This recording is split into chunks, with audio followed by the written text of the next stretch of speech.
In front of me is REALME C71 and today I would like to show you how you can clone apps.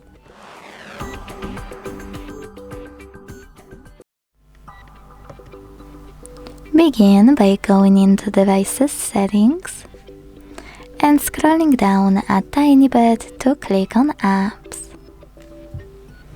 Then hit App Cloner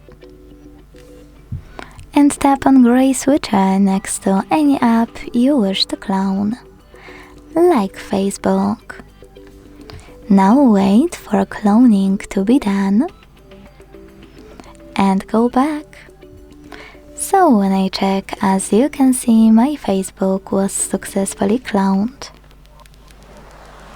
If you want to delete this clone, you can uninstall it like any other app by holding it and clicking uninstall, or you can go back to the same options and click on blue switcher next to Facebook in App Cloner.